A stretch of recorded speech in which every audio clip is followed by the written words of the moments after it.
Bien dans son job, on parle de ce sujet chaque année à l'occasion de ce baromètre, baromètre de l'IFA, l'Institut français des administrateurs et administratrices. Et on accueille Guylaine Dièvre-Huillard. Bonjour Guylaine. Bonjour. Vice-présidente de l'IFA, avec sous votre bras ce troisième baromètre annuel. Il y a une journée, je crois, qui est prévue le 5 juin prochain. Exactement, la grande journée annuelle des administrateurs, le 5 juin, auquel tous les administrateurs et administratrices engagés sont conviés. Quelques mots, et même plusieurs, sur ce baromètre. En le lisant, en l'examinant, on se dit que l'action que vous menez porte ses fruits, parce qu'il y a des lois successives. On n'est pas loin de l'égalité femmes-hommes. On va parler du CAC 40, parce que là, il y a encore un peu de chemin. Mais globalement, une grande partie du chemin a été fait quand même. Ah oui, j'ai de bonnes nouvelles. C'est-à-dire qu'en fait, aujourd'hui, le verre, il est aux 2/3 plein. C'est-à-dire qu'il y a 3 sujets. Il y a un sujet qui est sur les conseils d'administration. Et là, j'ai quand même la joie de dire que la France, grâce à la loi Copé-Zimmermann, est championne mondiale de la féminisation des conseils d'administration, avec 47,7% de femmes dans les conseils du CAC 40. Ensuite, dans les comités exécutifs, la France est dans le peloton de tête des sociétés en Europe, mais n'est pas la première. Nous sommes en 4e position avec 28,2% de femmes dans les comités exécutifs et dans les instances dirigeantes.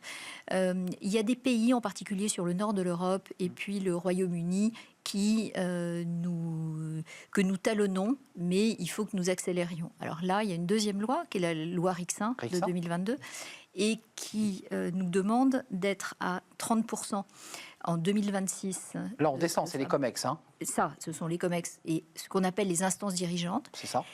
Et là, nous y serons, a priori. En revanche, pour 2029, où il y a un deuxième palier qui est 40%, là, il va falloir accélérer un petit peu. C'est-à-dire qu'en fait, il va falloir qu'on accélère de 3,3% par an, de manière à pouvoir y arriver.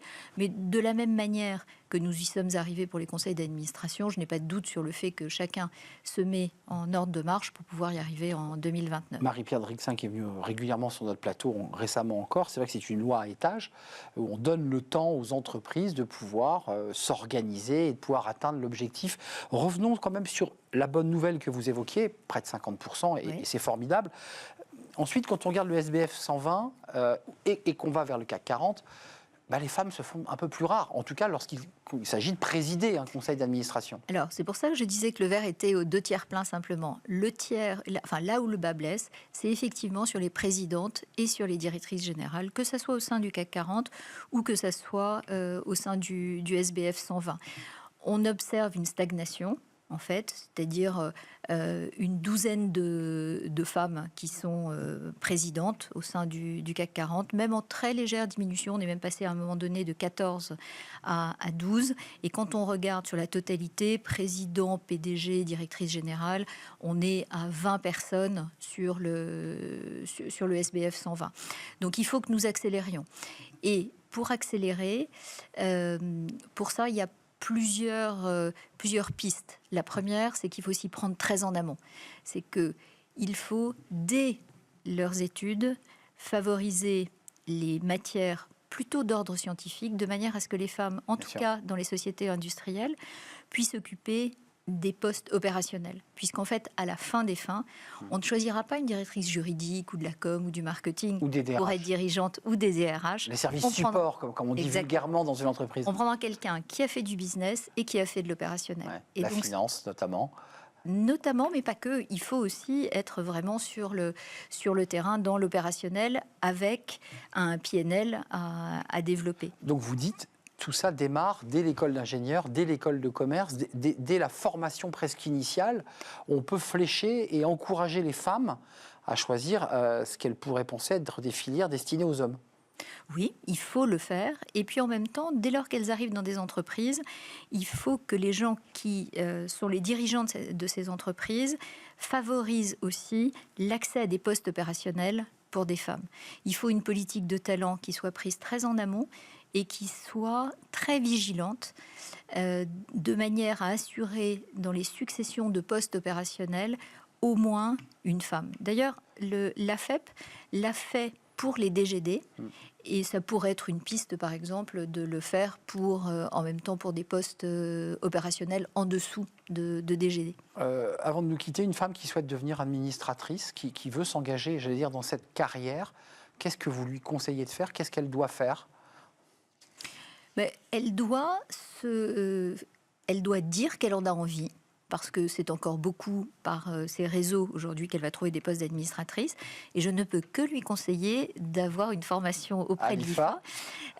Pour deux raisons. D'abord parce que la formation y est de très bonne qualité et qu'en même temps, elle y développera ses réseaux. Et que c'est aussi en développant des réseaux qu'on peut faire savoir qu'on a envie d'être administratrice. Il ne faut pas que nous imposions de plafond de verre dans les envies que nous avons, y compris dans le fait d'être administratrice. Donc il reste encore un petit peu de chemin à parcourir. Aujourd'hui, les femmes qui vous font les retours d'expérience avant de nous quitter et qui sont administratrices de plein droit et de plein pied, qu'est-ce qu'elles vous renvoient comme retour d'expérience?